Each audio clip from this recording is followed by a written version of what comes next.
L'organització Xúquer-Viu ha lliurat a Europa les quasi 10.000 firmes arreplegades en la campanya Defensem el nostre futur, defensem el Xúquer, que com saben va culminar amb la manifestació del passat 29 de maig a Sueca. Juntament amb les firmes, Xúquer-Viu ha presentat una denúncia formal dirigida a la Comissió Europea i a les seues direccions generals de Medi Ambient i de Política Regional. Allò que la plataforma denuncia és, per una banda, el projecte del Ministeri de Medi Ambient i Medi Rural i Marí de modificar unilateralment, diuen, els usos del transvasament Xúquer-Vinalopó, destinant part dels seus recursos a usos urbans, sense que aquests usos formaren part dels objectius declarats pel govern espanyol. Per altra banda, Xúquer-Viu també ha dut davant la Comissió Europea l'anunci realitzat recentment de la posada en marxa del transvasament després d'aquest estiu, el que suposarà un incompliment, segons diuen, de les condicions fixades per la Unió Europea en 2003 i 2006, en el que es diu que abans de realitzar qualsevol transvasament caldrà fixar i respectar els cabals ecològics per al Xúquer. Les vora 10.000 firmes arreplegades i posteriorment enviades pels integrants de l'organització Xúquer-Viu a Europa des de l'oficina central que Correus disposa a València ocupen aproximadament un miler de fulls i pesen vora 5 quilos.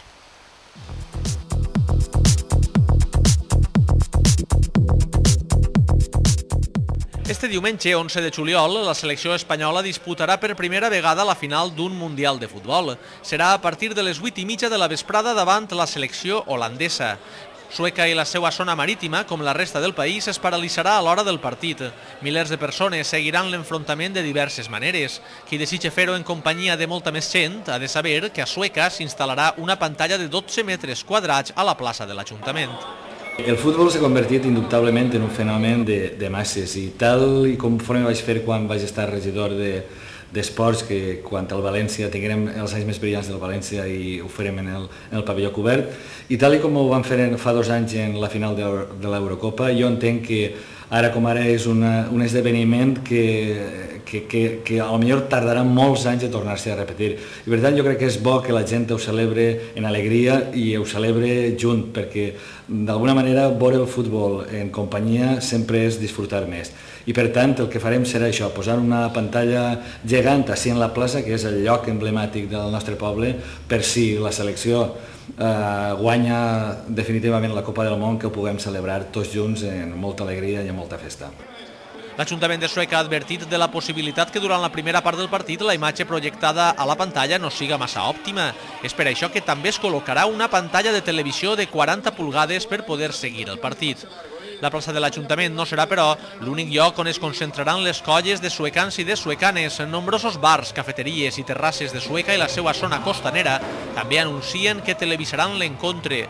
I és que el Mundial de Futbol està suposant una ajuda notable per al sector hostaler en esta època de l'any.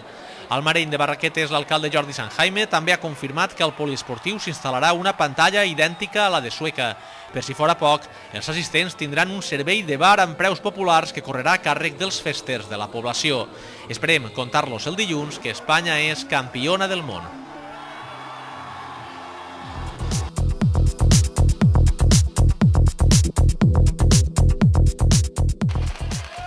Amb Eixida al Perelló i arribada a les Palmeres, la costa de Sueca acollirà este diumenge 11 de juliol la 7a edició de la seva travessia.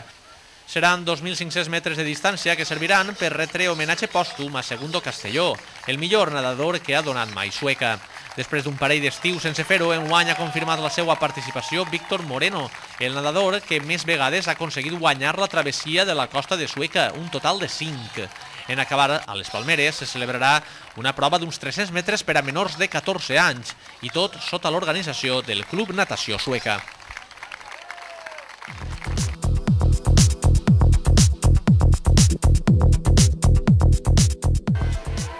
A Xermanats, la festa de Xermanor Fallera comença a agafar forma. Després de diverses reunions entre l'organització i la regidoria de festes de l'Ajuntament, s'ha acordat fixar la data per a la seva celebració. Finalment, serà el dia 10 de setembre i, com ja ocorreguera l'any passat, coincidirà amb les festes majors de Sueca. Esta vegada, a Xermanats tindrà lloc en una mateixa jornada i no en 2 com en 2009. Segons ha pogut saber Sueca Televisió, al llarg del divendres 10 de setembre succeiran les activitats pensades tant per als menuts com per als majors. Una altra novetat serà el canvi d'emplaçament de l'eixida de la Cercavila. Si en les 3 edicions anteriors el miler de fallers i falleres es concentraren al parc de l'estació, esta vegada ho faran a les rodalies del pavelló cobert. Des d'allí partirà la comitiva fins al casal multiusos, on tindrà lloc el sopar i també l'orquestra fins a altes hores de la matinada.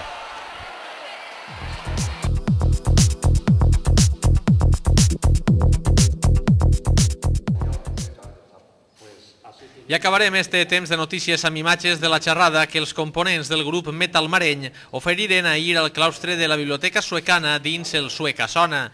Esta formació del Mareny de Barraquetes va compartir amb els presents multitud de records dels seus 15 anys sobre els escenaris. No faltaren al·lusions als durs inicis, al seu recorregut per importants festivals d'Espanya i a les nombroses anècdotes. Metal Mareny prompte traurà un nou disc al mercat. Mentre això ocorre, Sueca Televisió els ofereix un abans de com sonarà. Tornem a més notícies el dilluns. Bon cap de setmana i molta sort, Espanya!